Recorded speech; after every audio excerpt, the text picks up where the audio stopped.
خدایان و اجتماع معتقد بودند.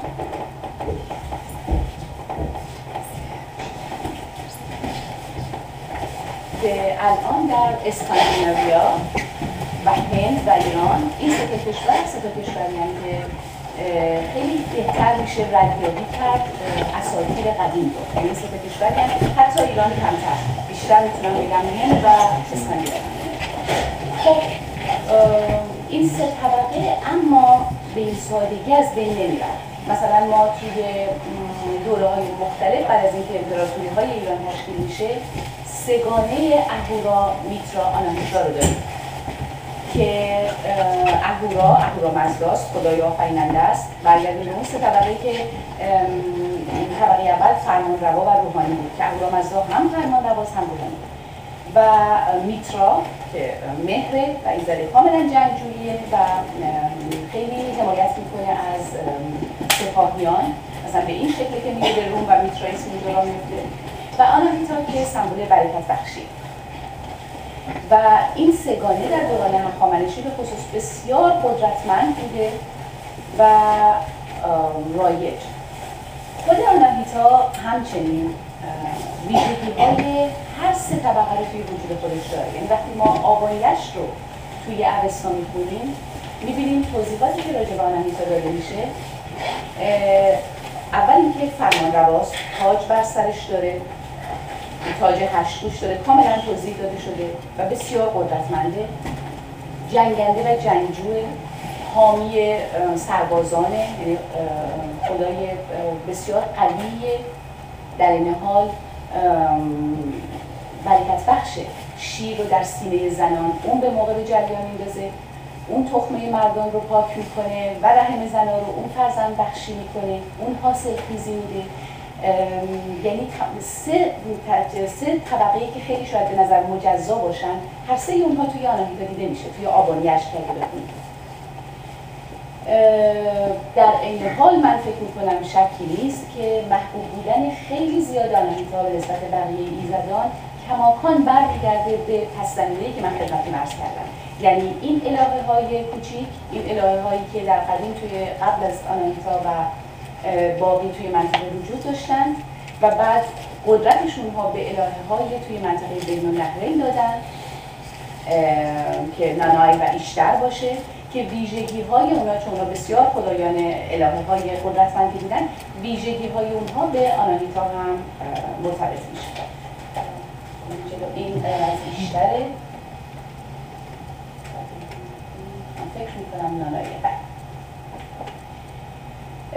دلیل دیگه هم که باز از تاثیراتی که باعث میشه که فکر میکنم ایزدبانو ایرانی نیست، اینه که ایزدبانو خیلی زیاد تصویر پردازی داره در اوستا.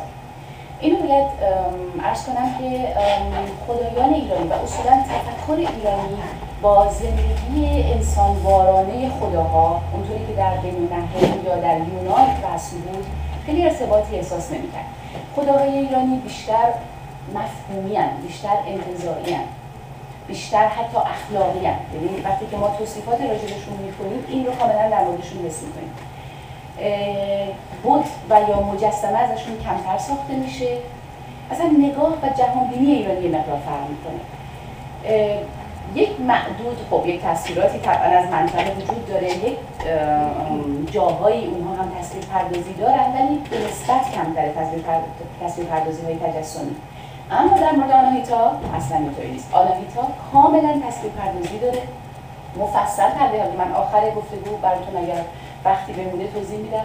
خیلی مفصل توضیح داده شده که به چه شکلیه، به چه قیافه‌ایه، چه لباسی پوشیده، آرایشش، زیورالاتش، ویژگی‌هاش، خونه‌اش، گردونه‌ای که سوار میشه، تمام اینها کامل توضیح داده شده.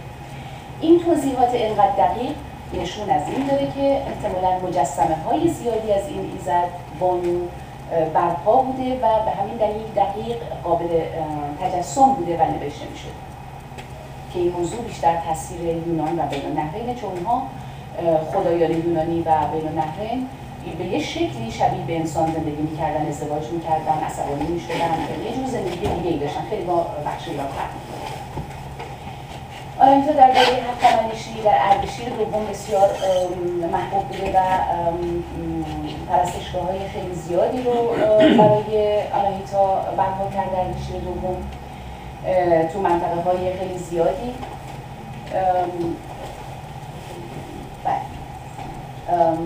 این بخشیه که در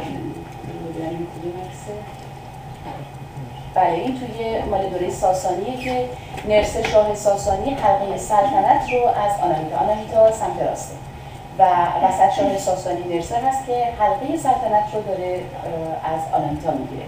نشون دهنده اهمیت این بیزدبانوه که نه تنها تصویر میشه و حجاری میشه بلکه از یک خدای مؤنث این حلقه گرفته میشه. این در طاق بستانی و در دوره اشکانی هم خیلی زیاد محبوب بوده. پرستشگاه‌های زیادی در دوره اشکانی رایج بوده. اصلا در همین دوره میره ارمنستان و در ارمنستان خیلی محبوبه.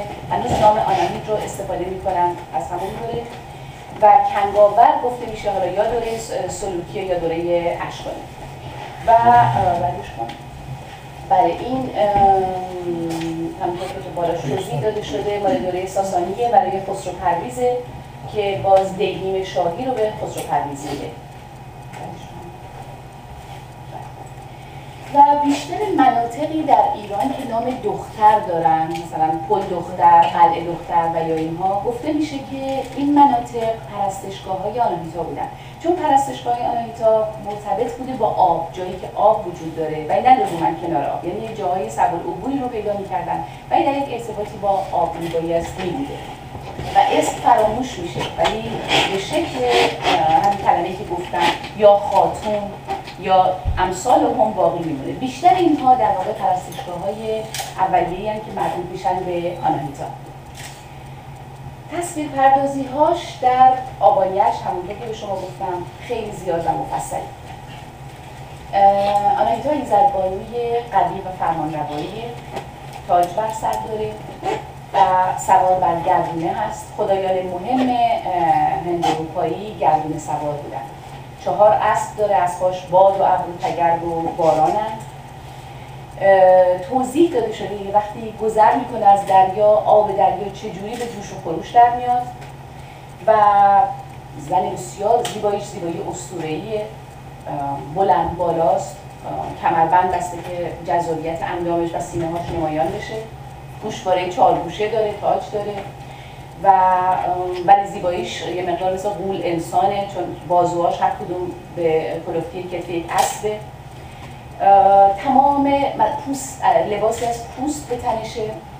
توضیح کامل داده شده چه جور پوستی، به چه دلیل پوست، چه جور گردنبندی به گردنشه یا چیزی به پاشه، نوعی کفشی که پوشیده، همه اینا توضیح داده شده. بعد در کنار این توضیح که از نظر من خیلی این تصویر سینماییه، این توضیح یک دفعه تبدیل میشه با یک چرخش به یک رودخونه که از بلندای کوه میریزه پایین، چون که در این حال این رودخونه و دریاچه است. کنار همه دریاچه ها خونه آناهیتاست که باز توضیح داده شده در کرانه دریاچه ها که خونه ها به چه شکلیه. باز در این توضیحات که واقعا این آبانیش خیلی جذابه خوندنش، تبدیل به رودخانه میشه، تبدیل به دریا میشه، مجددا تبدیل به انسان میشه و در تمام آبانیش حتی اهورامزدا ازش کمک میخواد. کارش کلا کمک کردنه، یعنی حاجت خواهی، یعنی خیلی تاکید شده روی حاجت خواهی. فکر یکی از دلایل محبوب بودن همینه. طبعا همیشه انسان‌ها احتیاج دارن به اینکه از کسی حاجت بخوان. توضیح داده شده از خود اهورامزدا که خدا هست تا انواع شخصیت‌های اسطوره‌ای که از اون تقاضای کمک میکنن، این تقاضای بدکاران رو رد میکنه و تقاضای اونهایی که نیک هستن رو در واقع جواب میده، کمک میکنه حتی بهشون. و الهه آرمانیه که با این ویژگی هایی که داره به این دلیله که خیلی به انسان ها نزدیک برای حاجت بخشی و حاجت خواهی و ایدئال بودنش به خاطر همینه، محبوب بودنش به نظر من به خاطر همینه. یک تصویر اسطوره‌ای و آرمانی از یک الهه، شاید روی زن بودنش آدم دلش بخواد تکیه کنه. من فکر میکنم شاید این از این نظر نزدیکتر به انسان‌ها برای اینکه ازش حاجت بخوان، وگرنه قدرت و توانش و تاکیدش روی این نیست که لزوما زنه، بیشتر این توان و قدرت رو داره. من غیر از این چیز